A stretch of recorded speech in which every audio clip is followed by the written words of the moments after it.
Assalamualaikum warahmatullahi wabarakatuh. Pada mata kuliah pengembangan organisasi kali ini, kami dari kelompok 7 mendapat bagian untuk mempresentasikan hasil dari review tulisan mulai dari chapter 19 sampai chapter 20. Dengan anggota, saya sendiri Erika Sapitri, Valdi Biagi, Ganda Aulia Wicaksana, Yoga Pratama Fitrianto, yang akan menjelaskan chapter 19 pada bagian pertama adalah Taruna Reda Ganda Aulia. Pada Taruna Reda Ganda, silakan. Siap. Dalam beberapa tahun terakhir, terdapat 3 tren besar, yaitu sumber daya yang menurun, transparansi radikal, ekspektasi yang meningkat.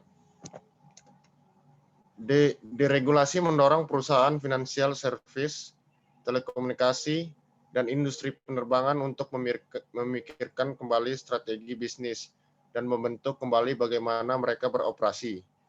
Permintaan publik untuk kurang campur tangan pemerintah dan menurunkan defisit adalah memaksa lembaga sektor publik untuk merampingkan operasi dan untuk memberikan lebih kurang perubahan pesat dalam berbagai teknologi, menyajikan banyak praktik organisasi usang, dan mendorong perusahaan-perusahaan untuk terus-menerus dan lincah yang inovatif. Perubahan transformasional melibatkan ketertarikan kembali membentuk elemen-elemen desain organisasi, dan budaya perubahan-perubahan ini dapat ditandai dengan sistemik dan revolusioner karena seluruh sifat organisasi tersebut diubah secara mendasar. Biasanya didorong oleh eksekutif senior. Mengubah mungkin terjadi dengan cepat sehingga tidak mendapatkan terperosok ke dalam politik, individual resistance, dan lain-lain bentuk kemalasan organisasi. Ini adalah hal penting untuk mengubah berbagai fitur organisasi seperti sistem informasi, struktur, sumber daya, manusia, dan desain kerja praktik. Namun, menanamkan keberlanjutan ke dalam inti bisnis tanpa kompromi pada harga atau kualitas membutuhkan perubahan bisnis yang komprehensif. Apa pertimbangan terpenting untuk pekerjaan transformasional yang dilakukan di bidang keberlanjutan? Ini bermuara pada 3 aspek pertimbangan. Dalam bab ini, kita akan mengeksplorasi pertimbangan ini dan membahas implikasi dan wawasan untuk pengembangan organisasi atau OD. Profesional berkembang pesat untuk membantu bisnis dalam membangun dan melaksanakan strategi keberlanjutan yang akan disajikan dalam bentuk implementasi di lembaga pemasyarakatan. Yang pertama, sifat strategi keberlanjutan yang muncul. Jika sebuah strategi menghasilkan hasil yang buruk, bagaimana kita dapat membantah bahwa itu brilian? Ini jelas merupakan definisi yang aneh tentang kecerdasan.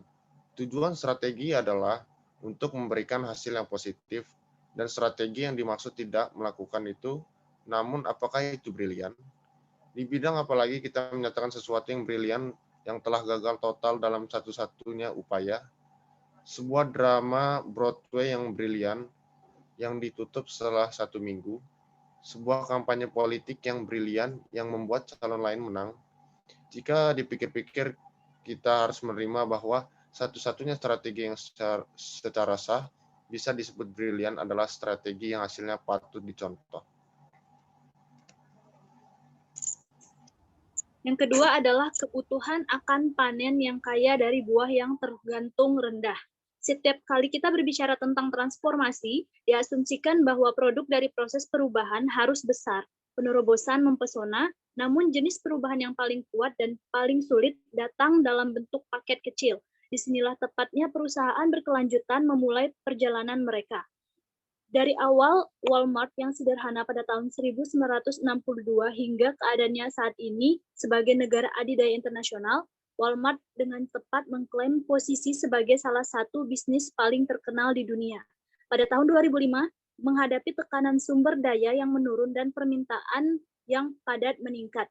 Semua didorong oleh transparansi yang meningkat. Walmart membuat komitmen berkelanjutan resmi pertamanya dengan menetapkan 3 tujuan spesifik. Yang pertama adalah disuplai 100% oleh energi terbaru, kedua menciptakan nol limbah, dan yang ketiga untuk menjual produk yang melestarikan sumber daya dan lingkungan. 3. Seruan untuk mengembangkan kompetensi baru. Filosofi manajemen yang hanya berdasarkan pemilihan dari strategi yang ada, kemungkinan besar akan kewalahan oleh perkembangan baru di dalam dan di luar negeri. Yang kita butuhkan adalah pilihan baru, produk baru yang menyeimbangkan kebutuhan individu dan masyarakat secara keseluruhan. Ide-ide baru yang mengatasi tantangan global kesehatan, kemiskinan, dan pendidikan, serta strategi baru yang menghasilkan perbedaan yang penting dan tujuan yang melibatkan semua orang yang terpengaruh olehnya. Yang kami butuhkan adalah pendekatan inovasi yang kuat, efektif, dan dapat diakses secara luas. Pemikiran desain menawarkan pendekatan yang seperti itu.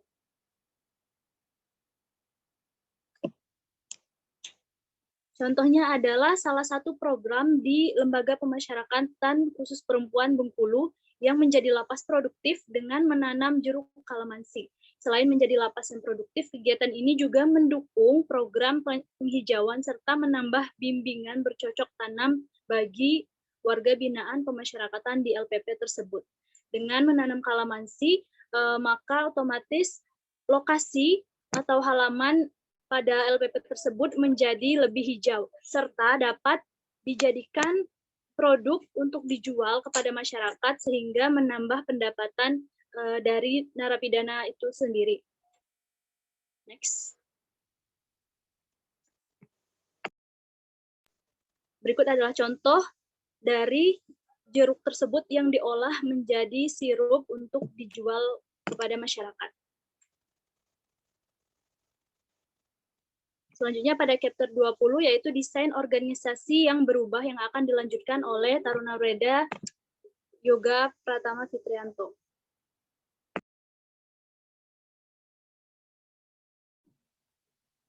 Baik, di sini dijelaskan mengenai definisi desain organisasi. Desain organisasi adalah input utama untuk desain grup. Desain organisasi merupakan gabungan dari elemen teknologi, struktur, sistem, HR, dan kultur organisasi.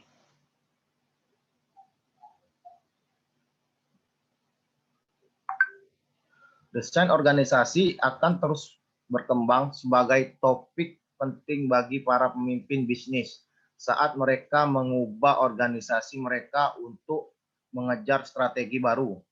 Pemahaman dasar tentang kerangka kerja dan metode desain organisasi harus ada dalam perangkat pengembangan organisasi dan profesional sumber daya manusia.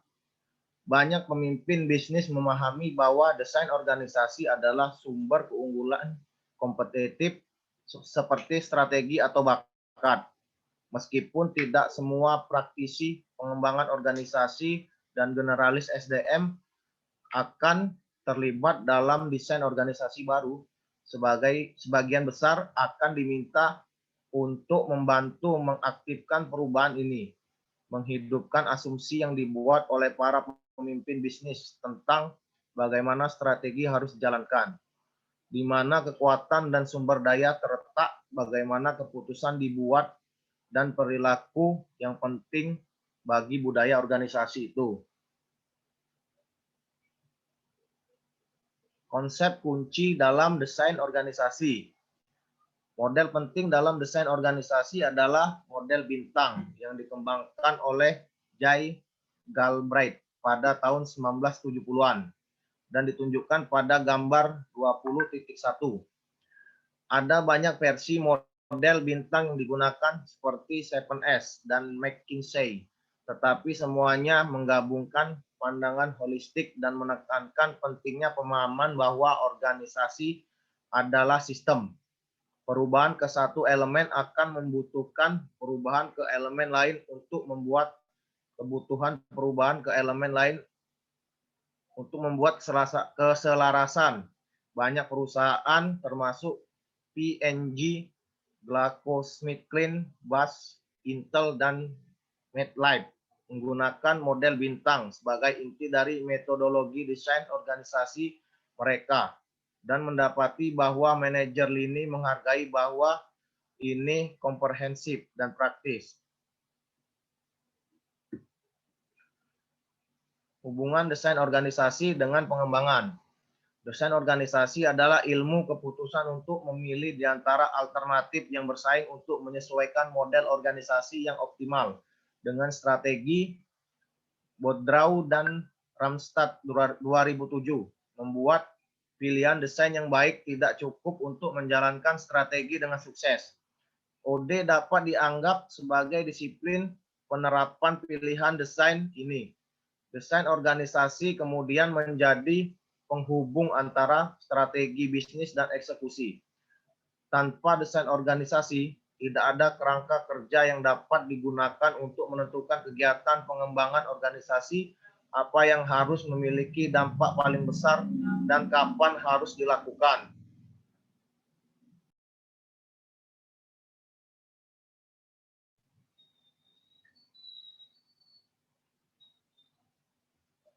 Inilah model desain organisasi. Goal clarity, menentukan apakah tujuan dan sasaran kerja tim atau grup telah dipahami secara jelas oleh semua anggota. Yang kedua, tim function, bagaimana kerjasama dan interaksi antar anggota tim difungsikan untuk mencapai tujuan tim grup. Group norms, apa nilai dan norma-norma yang dianut oleh para anggota tim di dalam proses bekerjanya. Group composition, bagaimana komposisi para anggotanya, baik dari segi keterampilan, kepribadian, dan segi demografisnya. Task struktur, bagaimana tugas dan tanggung jawab didesain dan dialokasikan kepada para anggota.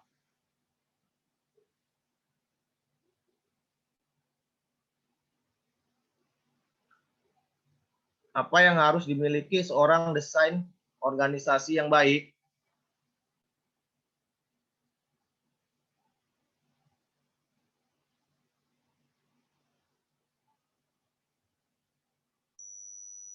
Ya, saya Valdi Biagi akan melanjutkan tentang apa yang harus dimiliki seorang desainer organisasi yang baik. Yang pertama yang harus dimiliki adalah keterampilan diagnostik dan analitik. Perancang organisasi harus mengajukan pertanyaan yang tepat dan memahami jawabannya. Seperti seorang dokter yang memilah-milah gejala yang mungkin memiliki banyak penyebab dan menentukan penyakit yang mendasari dengan benar. Perancang rumah sakit harus dapat menentukan akar penyebab masalah kinerja dalam sistem. Yang penting, perancang juga harus mampu menganalisis praktik terbaik internal untuk meningkatkan dan kekuatan yang dapat dipertahankan dari waktu ke waktu, menurut Head and Head tahun 2011. Perancang kemudian menganalisis perubahan apa yang akan berdampak paling besar dengan kemungkinan sukses terbesar dalam konteks ini.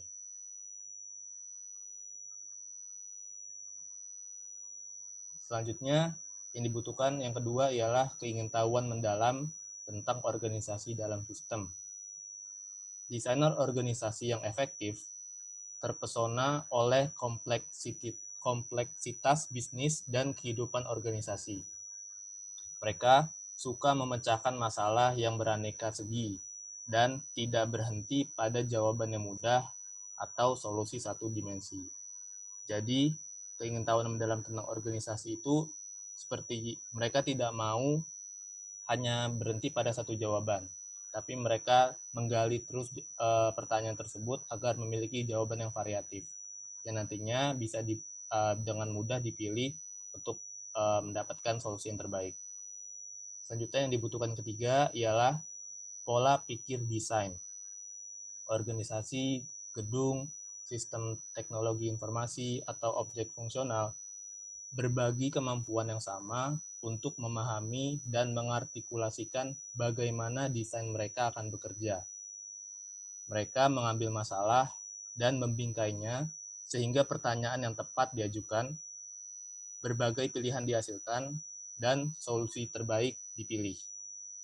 Jadi mereka tahu bahwa prosesnya jarang linier, melainkan berulang dan ditingkatkan oleh kontribusi dari perspektif yang berbeda.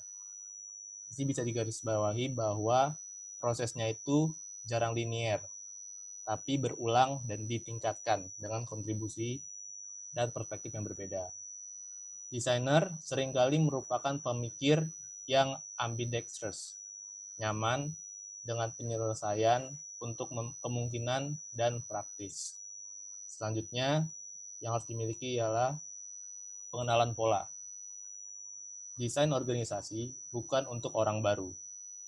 Seorang harus memiliki pengalaman pribadi yang cukup dengan berbagai organisasi untuk membangun keahlian, mengenali, dan memilah pola. Jadi dalam desain organisasi itu dibutuhkan pengalaman juga. Dengan banyaknya pengalaman, maka bekal yang didapatkan itu cukup untuk bekerja dalam berbagai organisasi. Meskipun seorang dapat terbiasa dengan kerangka kerja dari program pelatihan dengan membaca, pengenalan pola tidak dapat diperoleh dari buku. Nah, oleh karena itu pengalaman sangat dibutuhkan. Jadi tidak bisa berdasarkan dari buku atau teori yang ada.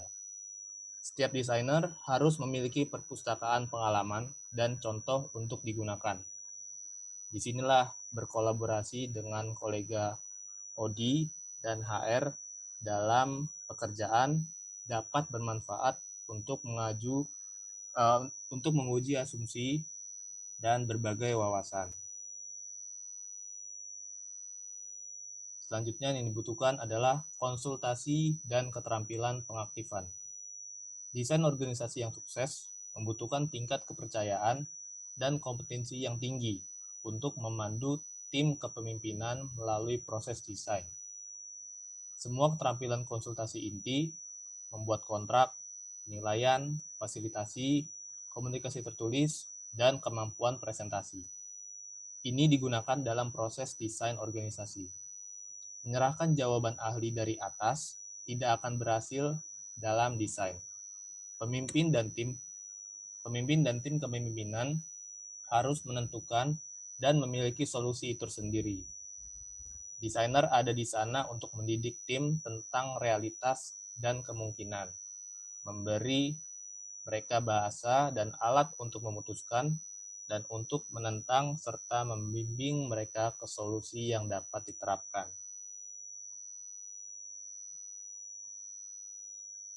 Ya, ini merupakan salah satu contoh dari desain organisasi. Contohnya ialah Polisi Taruna yang merupakan satu-satunya organisasi taruna yang struktur organisasi serta keanggotaannya diseleksi dan dipilih langsung oleh pejabat administrasi ketarunaan beserta pembina. Jadi Polisi Taruna ini merupakan struktur yang langsung diamanahkan oleh pembina, karena Poltar ini merupakan salah satu yang dapat langsung dari pembina. Oleh karena itu tingkat dari desainernya langsung turun langsung dari pembina ke Poltar.